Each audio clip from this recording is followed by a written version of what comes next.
गायत्री की शादी को 8 साल हो चुके थे, पर अभी तक उसे मां बनने का सुख प्राप्त नहीं हुआ था। गायत्री की सास मनोरमा हमेशा इस बात के लिए उसे ताने देती थी।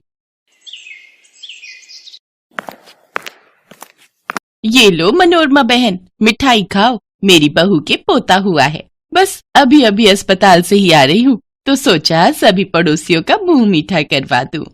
अच्छा, ये तो बहुत खुशी की बात है। अब तो तुम दादी बन गई। बहू ने आते ही पोते का मुंह दिखा दिया। एक मेरी बहू है, शादी को 8 साल हो गए। पता नहीं हमारी ही किस्मत फूटी थी जो ऐसी बांझ बहू हमारे घर में आई। वो तो है, पर अब क्या ही हो सकता है। जो किस्मत में लिखा है वही तो मिलना है। अच्छा, मैं चलती हूँ, और घरों में भी मिठाई बांटनी है। अपनी सास की बात सुनकर गायत्री रोने लगती है। अब क्या हुआ माँ, क्यों गुस्सा हो रही हो? अपनी किस्मत को रो रही हूँ। तेरी बांझ बीवी के कारण मोहल्ले वालों के सामने कितनी बदनामी हो रही है। माँ, किस्मत तुम्हारी नहीं, मेरी भी खराब है। मेरे दोस्त यार मेरा मजाक उड़ाते हैं। सबके बच्चे हो गए, सब मुझे बोलते हैं कि मैं बाप नहीं बन पाया, और ये सब इस गायत्री के कारण हो रहा है। कभी कभी तो जी करता है इससे सारे रिश्ते तोड़कर दूसरी शादी कर लूं। सुरेश की बात सुनकर गायत्री घबरा जाती है। उस बेचारी के ऊपर तो दुखों का पहाड़ टूट पड़ा था। एक दिन मनोरमा घर पर नहीं थी। एक साधु बाबा द्वार पर आए और भिक्षा मांगने लगे। बाबा को भिक्षा दो बेटी। बाबा, ये लो, मैंने अभी अभी रोटी और साग बनाया है, आप ये खा लो। जीती रहो बेटी, माँ दुर्गा की कृपा तुम्हारे ऊपर बनी रहे। मैं तुझे चिंताओं से घिरा हुआ देख रहा हूँ। अपनी सभी चिंताओं को दूर करने के लिए माँ दुर्गा की पूजा कर। यदि तेरे मन में कोई भी इच्छा है तो माँ से मांग बेटी, और कल से शुरू होने वाले नवरात्रि व्रत कर। वो तेरी हर मनोकामना पूरी करेंगी, वही तेरे सारे दुख दूर करेंगी। साधु बाबा ने गायत्री को माँ दुर्गा की भक्ति का मार्ग बताया और चले गए। हे दुर्गा माँ, मैं आपके नवरात्रि व्रत पूरे विधि विधान से संपूर्ण कर सकूं, इतनी मुझे शक्ति देना माँ। जय माँ दुर्गा। गायत्री ने माँ दुर्गा के नवरात्रि व्रत रखने का प्रण लिया और अगले दिन पूजा की सारी तैयारी करके वो मंदिर जाने लगी। ये सुबह सुबह तैयार होकर कहाँ जा रही है? माँ जी, आज से नवरात्रि व्रत शुरू है, तो मैंने भी नवरात्रि व्रत रखे हैं, इसीलिए मंदिर जा रही हूँ। कुछ नहीं होने वाला ये मंदिर में पूजा पाठ करने से और ये व्रत रखने से। इन व्रत और पूजा पाठ से कोई चमत्कार नहीं होते। अगर तू ये सोच रही है कि ये नवरात्रि व्रत रखने से माँ दुर्गा तेरा बांझपन दूर कर देंगी, तो ऐसा कभी नहीं होने वाला। हमने तुझे हर डॉक्टर हकीम को दिखा दिया है, सबने यही बोला है कि तू बांझ ही रहेगी। मनहूस कहीं की। गायत्री की आंखें आंसुओं से भर जाती हैं और वो बिना कुछ कहे चुपचाप माँ दुर्गा के मंदिर में जाती है और पूजा करते करते वो माँ से प्रार्थना करने लगती है।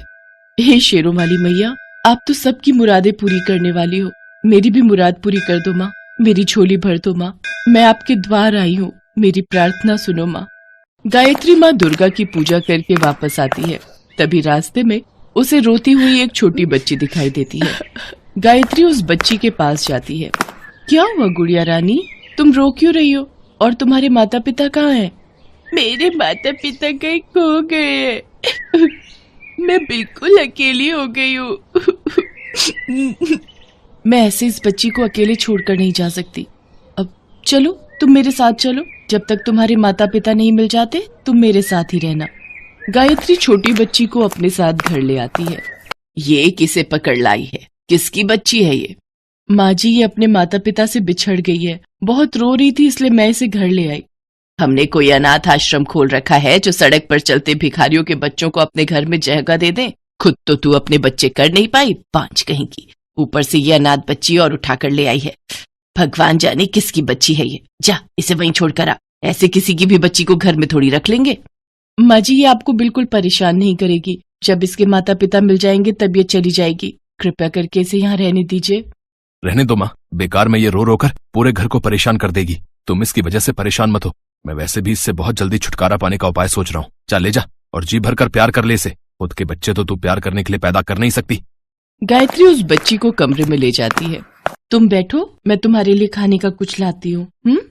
गायत्री ने अपने लिए जो फलाहार बनाया था वही वो उस बच्ची को खाने के लिए देती है। बच्ची फलाहार खाकर सो जाती है। कुछ दिन तक गायत्री उस बच्ची को अपने पास ही रखती है।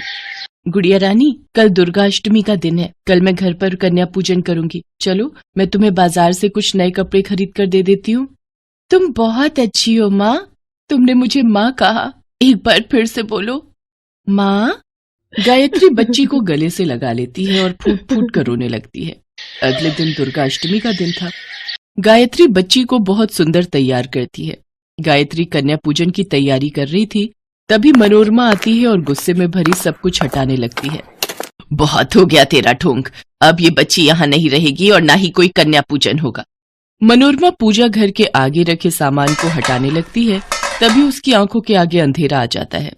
उसकी आंखें जलने लगती हैं और उसकी आंखों की रोशनी चली जाती है। वो चिल्ला पड़ती है और वो छोटी बच्ची माँ दुर्गा के रूप में आ जाती है। मनोरमा, तुम्हें तुम्हारे पापों की सजा मिली है। तुमने गायत्री पर बहुत जुल्म किए हैं, सिर्फ इसलिए कि वो माँ नहीं बन सकती। पर मेरी पूजा करने वाली सुहागिन स्त्री की गोद कभी खाली नहीं रहती। मैं गायत्री को माँ बनने का वरदान देती हूँ। आज से ठीक 9 माह के पश्चात गायत्री एक कन्या को जन्म देगी। मैं उसे उसकी पूजा का फल देने आई हूँ। मैया, आप एक बेटी के रूप में मेरे पास आई। आपके दर्शन पाकर मैं कृतार्थ हो गई माँ। मेरी सासू माँ को क्षमा कर दो माँ, उन्हें दंड मत दो। आप तो ममता की देवी हो माँ। मेरी सास से जो भूल हुई है उसके लिए मैं आपसे क्षमा मांगती हूँ। गायत्री की बातें सुनकर मनोरमा की आंखों में आंसू आ जाते हैं। आज वो कितनी बड़ी भूल करने वाली थी। उसने कन्या पूजन को खंडित करने का दुस्साहस किया था। हे शेरों वाली माँ, मुझसे भूल हो गई। हे दुर्गा मैया, मुझे क्षमा करो। मैं आपकी शक्ति को पहचान नहीं पाई। मैं माया के बंधन में सब कुछ भूल गई थी। मेरी आंखों की रोशनी लौटा दो माँ। मैं आपसे दया की भीख मांगती हूँ। मैंने भी गायत्री को बहुत सताया माँ। मैं आपसे क्षमा मांगता हूँ। माँ की आंखों की रोशनी लौटा दो मैया। तुम्हें अपनी गलती का एहसास हुआ है, इसके लिए मैं तुम्हें क्षमा करती हूँ।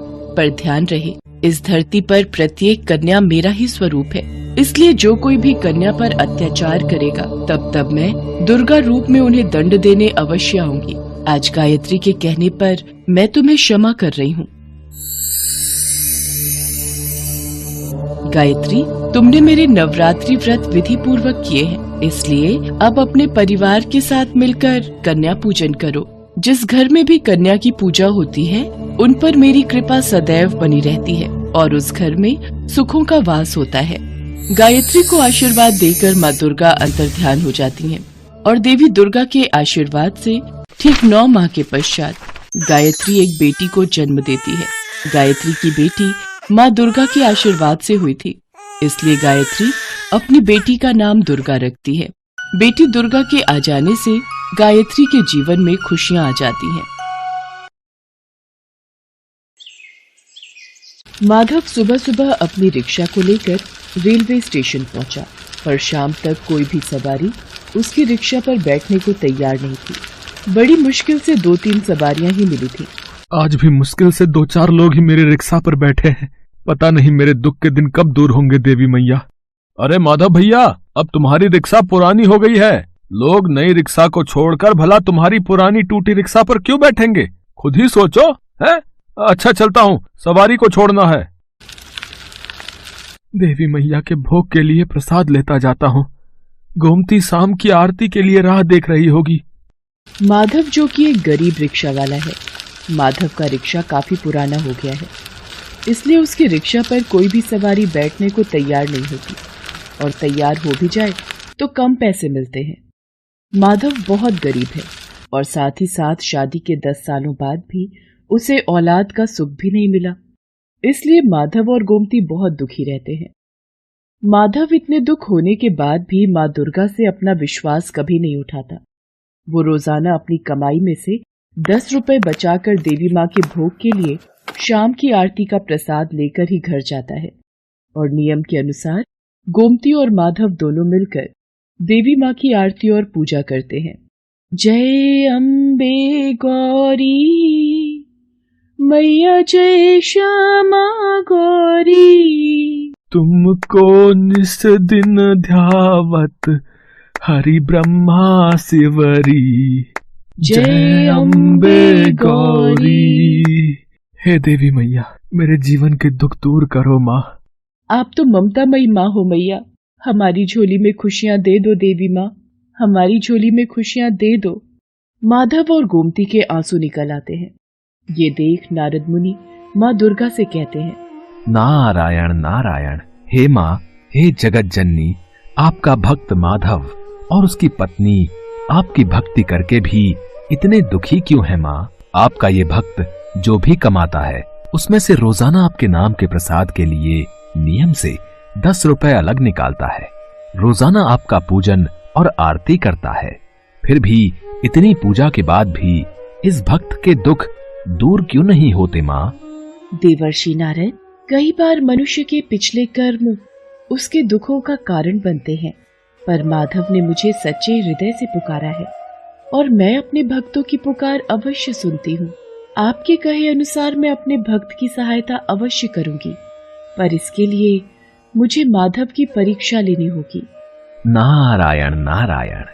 आपकी महिमा अपार है जगदम्बे मैया। माधव रोजाना की भांति रेलवे स्टेशन पर सवारी की प्रतीक्षा कर रहा था। तभी, ओ भैया, जरा मुझे मेरे पते पर छोड़ दोगे? मेरा बटुआ कहीं गिर गया है और मेरे पास पैसे भी नहीं है।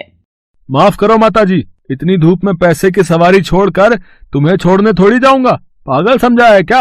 वो सामने माधव रिक्शा वाला खड़ा है, वैसे भी उसे कोई सवारी नहीं मिलती, वो तुम्हें छोड़ देगा। क्या हुआ माँ जी? बेटा, मुझे इस पते पर जाना है, क्या तुम मुझे छोड़ दोगे? तुम्हारी बड़ी मेहरबानी होगी, पर मेरा बटुआ कहीं खो गया है। तुम्हें देने के लिए मेरे पास पैसे नहीं है। क्या तुम बिना पैसों के मेरे पते पर मुझे छोड़ दोगे? हाँ हाँ माता जी, पैसों की कोई बात नहीं, आप परेशान मत हो। आप मेरी रिक्शा पर बैठ जाओ, मैं आपको इस पते पर छोड़ दूंगा। वैसे भी मुझे अभी कोई सवारी तो मिल नहीं रही है, मैं खाली ही खड़ा हूँ, इसी बहाने आपको ही छोड़ देता हूँ। जीते रहो बेटा, देवी मैया का आशीर्वाद तुम पर सदैव बना रहे। माधव उस बुढ़िया को अपने रिक्शा पर बिठाकर पते पर छोड़ने के लिए चल पड़ता है। रास्ते भर गर्मी और धूप में माधव को पसीने भी आ रहे थे और धूप भी बहुत तेज थी। बेटा, बस रिक्शा को यहीं मंदिर के पास रोक दो। ठीक है माँ जी। बेटा, तुम बहुत अच्छे हो। इतनी गर्मी और धूप में तुमने मुझे यहाँ तक छोड़ने के लिए हामी भर दी, और वो भी बिना पैसों के। और देखते ही देखते वो बुढ़िया देवी माँ के रूप में आ जाती है। माधव, तुम मेरे सच्चे भक्त हो, तुम मेरी परीक्षा में सफल हुए हो। देवी माँ, आप जय हो मैया, जय हो, जय माता दी। माधव, मैं तुम्हारी परीक्षा लेने आई थी। जो व्यक्ति जरूरतमंदों और दुखियों की निस्वार्थ सेवा और मदद करता है, उसके सारे दुख दूर करना मेरा कर्तव्य बन जाता है। आज से तुम्हारे जीवन के सारे दुख दूर हो जाएंगे। ऐसे ही सबकी सहायता और अच्छे कर्म करते रहना। मैं तुम्हें संतान, धन, वैभव और सुख शांति का आशीर्वाद देती हूँ। मेरा आशीर्वाद सदैव तुम्हारे ऊपर बना रहेगा। और उस दिन देवी मैया के आशीर्वाद से माधव और गोमती की झोली खुशियों से भर जाती है।